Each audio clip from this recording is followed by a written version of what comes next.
Todo cientista é ateu? Não. Isso é Pô, por exemplo, meu orientador, ele é monge budista. Arqueologia é uma ciência? Ciência, claro. Então, tem o Rodrigo Silva, o cara é pastor e arqueólogo ao mesmo tempo. Quando a gente tava vendo de convidá-lo, eu fiquei, caralho, o cara é pastor e arqueólogo, como é que pode? O cara se... Pode, ué. Algumas teorias da astronomia foram criadas por católicos. Por padres. A teoria do Big Bang, por exemplo, o Jorge Lamatre, um padre que criou. Entendeu? Agora, aí tem coisas que você vai pegar do que as pessoas falam. Por exemplo, a Terra tem 6.000 anos. A Terra não tem 6.000 anos. E a gente prova que ela não tem. Entendeu? Eu trago pra você aqui um bichinho que eu tirei lá do fundo do poço de petróleo. Entendeu? Eu trago ele aqui, a gente mede a idade dele, tem como medir isso com não só com um método, isso que é legal, com vários, e eu acho a idade daquele bichinho pra você. E eu te mostro, te provo que não é 6.000 anos, é milhões de anos. Então, como que eu posso ter um bichinho com milhões de anos numa Terra que só tem 6.000 anos?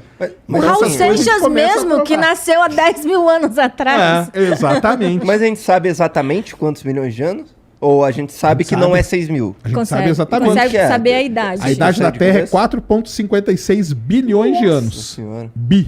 O universo é quase 15, Erraram um pouquinho aí na 13,7. conta, então, né? Quase 14, então. Quase 14.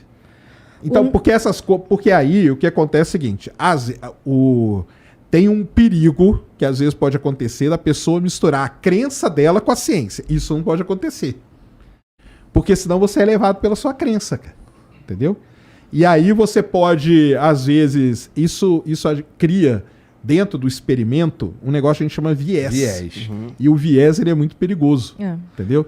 Porque você consegue chegar em qualquer resultado. Exatamente. Você vai fazer... Eu tenho casos assim, cara, terríveis de pessoas que acreditavam numa coisa e elas mudaram experimento para dar o que elas acreditavam. O que queria.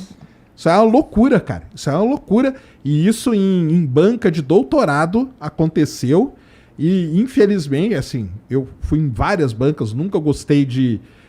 Porque eu acho que o cara ali já tá numa situação terrível.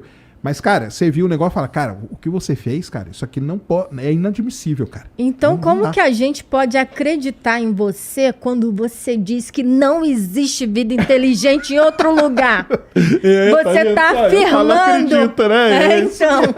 É o experimento que você for fazer. Qual foi o experimento? Exatamente. Qualquer evidência que aparecer, tu vai descartar, porque tu acredita. Então, nesse ponto, tu é enviesado. Cara, eu não sou enviesado porque eu sempre falo pro pessoal, primeiro que eu leio muito disso aí, eu gosto muito e eu acho que tem que procurar muito, cara. Entendeu? Mas não pode afirmar. E pra mim tem que achar, cara. E o dia que achar vai ser sensacional, entendeu? Mas, por enquanto, ele não achou ainda. Que bom, né? Que não achamos ainda. Porque... não. Não sei. Que bom. Porque, cara, assim, a gente nunca achou vestígio de nada, né? Se não tem vestígio de nada, significa que a gente... Que assim, se a gente achar um vestígio, provavelmente uma sociedade se criou ali, o caralho, e algo a destruiu. E se for em outro plano? Se for espírito? O ET é tudo espírito. Não tem como provar que espírito existe nem que não existe. E aí a gente outra dimensão. Tem essa galera que acredita nisso. Tem mesmo? Tem muito. Caralho. Mas é fácil de chegar a essa conclusão também, assim, 5 minutos especulando, né? Especulando é fácil de chegar, especialmente porque a gente tem... É muito comum, é mais fácil encontrar um ser humano que acredita nisso do que um que não acredita. Exato. Né? A gente é alimentado por essas coisas desde o dia que a gente nasceu. Então especular sobre isso é fácil. É muito fácil a gente, exatamente, ir... É muito fácil ter a cabeça enviesada para esse lado. E esse aqui é o negócio. Porque, bom, se pensar que... Já pensou se é tudo um monte de realidade realmente paralela? Seria doido, né, cara? Isso daí... O que você falou? Ainda bem que não achamos ET. Mas por que ainda bem? ET vivo seria interessante, apesar de eu achar que... Bom, depende do estágio de evolução deles, né? Porque, assim, se você encontra um... Se um ET te acha, aí fudeu. É esperado isso. Assim, se um ET te acha, aí fudeu. Se você acha os ETs, eu acho que fudeu pra eles. Tá? Por quê? Porque a gente vai dominar eles, pô. Aí é que é o negócio. Por que você tem essa cabeça? Eu vou te falar por quê. Por quê? Guerra dos Mundos. Não, cara, é só pegar a história. quando os portugueses chegaram aqui no Brasil... Eles dominaram aqui. Porque eles eram mais o quê? Mais tecnologicamente desenvolvidos. Exatamente. Mas será que isso parece ser uma regra humana? Será que o ET segue essa regra Aí é que humana? tá. A gente... Isso, cara. A gente normalmente usa a nossa régua para medir as outras coisas. E isso que você falou é o seguinte. O povo mais desenvolvido, ele normalmente é um povo opressor. Essa que é a regra que você está usando. Então, por isso que você falou que se a gente descobrir... Fudeu pra eles. Fudeu, porque nós vamos dominar, nós vamos oprimir eles. Porque se a gente descobre os caras, eles provavelmente não estão em posição de procurar, ou pelo menos não de procurar tão eficientemente quanto a gente. Que foi a gente que achou os caras. Se a gente acha um vestígio dos caras, alguma coisa eliminou eles. Se alguma coisa eliminou eles, o que impede dessa mesma coisa eliminar a gente? E, porra, e assim, olhando pro universo como ele tá posto hoje, e você acredita que a possibilidade da gente se destruir é maior do que o sol apagar e a gente acabar? Muito maior. Muito maior. Muito. Então é isso que eu tô falando. Aliás, entendeu? isso hoje já é considerado, em quem estuda tudo isso, que é um fator ali que a gente chama de autodestruição. Sim. Muito provavelmente a gente deve se autodestruir muito antes do sol engolir a Terra. E a gente tem trabalhado tá bastante pra isso, Nós estamos né? tentando, nós estamos no caminho ali, entendeu? Diligentemente, inclusive. Imagina aqueles caras lá que moram lá no Ártico da vida lá, antes de ser, tipo, super divulgado e tal, porque lá apaga o sol mesmo, não é? Durante um maior tempão. Sim. Imagina o desespero, o cara achando isso daí, tipo... Não, o cara é será normal, que eu imagina sou- o cara nasce nessa condição, é normal. Não, verdade. Se ele tá ali já, mas aí de repente começa a ser falado sobre aquilo e fala, ué, era pra ter sol pra caralho e aqui assim... Mas é que o que acontece? Eu acho, tá? Assim, se eu tivesse que analisar isso daí, e num lugar onde supostamente eu sou mais inteligente, tá bom? Eu ia analisar da seguinte forma: as pessoas, elas, à medida que elas vão andando pra lá, elas vão percebendo que acontecem mudanças Começa a no tempo ficar do mais dia. assim, Então as coisas começam a mudar ao longo do caminho. Porque ninguém só viajava pra lá de avião, né? Os caras iam andando. sim. Então, porra, não chega a assustar, eu acho. Porque as fato. transformações acontecem de uma forma relativamente lenta até Não, com você certeza, chegar com lá, certeza, né? com certeza. E quem nasce lá, nasceu lá. E, Eu acho que caralho, pode ter noite pra gerado caralho. essa dúvida em um caboclo que surgiu lá aleatório, assim, tipo, o cara foi pra lá, não sabia. Não tinha aí como nele... o cara ir pra lá sem não, saber, Não, pô. depois que as coisas já tá tudo certo ali e tal, não tá sabendo disso. Ah, foda-se, falei merda. Pô, porque assim, se o cara for pra, se o cara só Não, mas chegar eu lá... entendi queria o que você falou. aprofundar, era Mas só isso aí é o um- seguinte, cara. Por exemplo, quando tem eclipse do Sol, que a Lua tampa o Sol, isso aí para muitas civilizações indígenas, astecas, maias, e pra você pegar os egípcios também e tal, aquilo ali era uma coisa de outro mundo, cara. Aquilo ali pra eles era tipo quase o fim do mundo, entendeu? Então existem lendas e mais lendas. Eles sempre tentaram explicar com essas lendas. Então esse lance aí do cara que mora no Ártico e ele, pô, tem sol, de repente passou tantos e tantos meses sem sol. Eles foram aprendendo a lidar com aquilo. Então eles sabiam que na hora que o sol estiver em tal posição, eu sei que daqui tanto tempo vai acabar e vai virar tudo noite. Então o que eu tenho que fazer? Caçar, guardar comida, construir meu abrigo, ficar lá dentro e tal. E aí eu vou sair depois de tanto tempo quando tal estrela estiver em tal posição e tal, não sei o quê. Com certeza. E assim eles começaram. Então foi assim com esse pessoal, foi assim principalmente com o pessoal ali do Egito, né? Então eles viram, cara, quando o sol tá ali, começa a chover pra caramba. Pô, começa a chover, é muito bom, porque a gente planta e tudo cresce. Então cresce comida pra gente, olha que maravilha, entendeu? Esse tipo de coisa aí dá pra observar assim do jeito que você tá falando. Mas esses caras conseguiam prever fenômenos como eclipses, cara? Porque não precisa de uma ferramenta mais Eles avançada. não conseguiam prever. Não conseguia. Não conseguiam. A primeira coisa que eles começaram a conseguir prever foram as estações do ano. Porque eles viram essas mudanças. Pô, quando o sol, principalmente no hemisfério norte, né?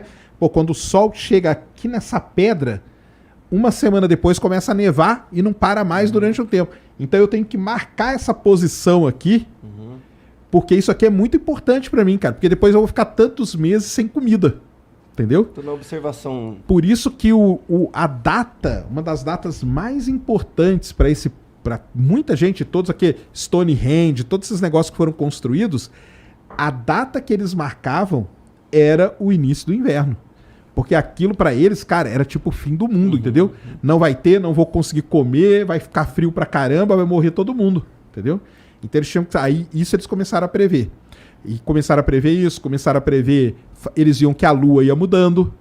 E aí quando a pessoa ficava grávida, a mulher ficava grávida, eles contavam quantas luas e opa, então...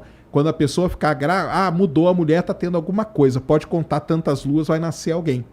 Tanto que até hoje os obstetras usam a lua. Eles não falam 9 meses, eles falam X semanas. Por quê? Porque é baseado na lua. Que doideira. E a China, por exemplo, cara, a China até hoje, ela usa o quê? Calendário lunar. O ano novo chinês começa na primeira lua nova do ano.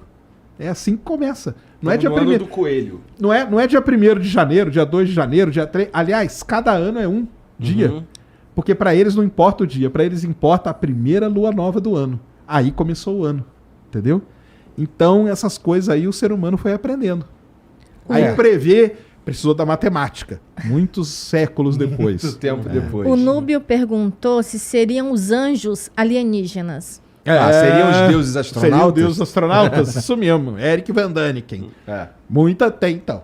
De novo, cara, você pegar a Bíblia, nós falamos da Bíblia pelo lado terraplanista. Se você pegar a Bíblia pelo lado da ufologia, cara, tem milhares de passagens ali que você pode... Até Jesus seria um ET. Jesus, muita gente fala que sim. E um dos casos mais famosos da ufologia é Fátima. As ufologia essa parada? Eles falam, a interpretação que você pode dar é isso.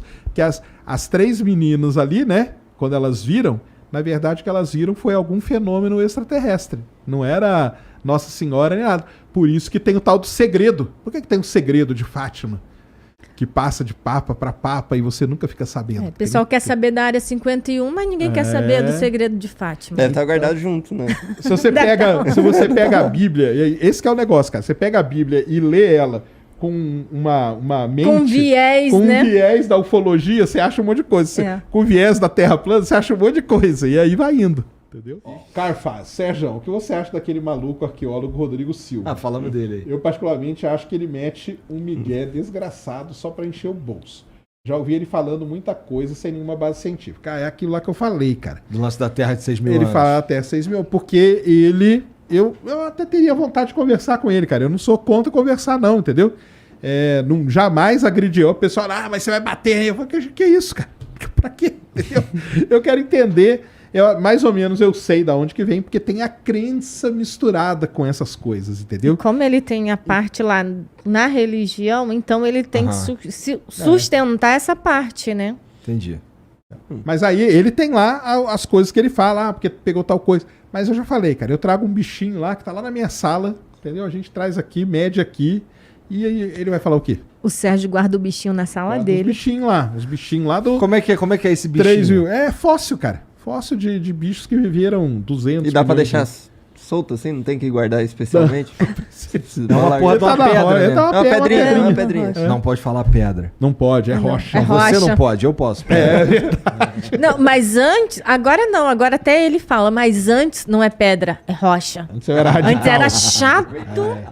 E você que tá assistindo esse vídeo aqui no Talk Flow, cara, pra você se tornar membro do Flow, tu entra lá no site www.flowpodcast.com.br e se torna um membro lá, que aí a gente tem dois níveis de membro, que é o nível humilde, que é 20 merréis, e o nível burguês, que custa 50 merréis. Daí você ganha umas paradinhas lá, que, por exemplo, você ganha desconto progressivo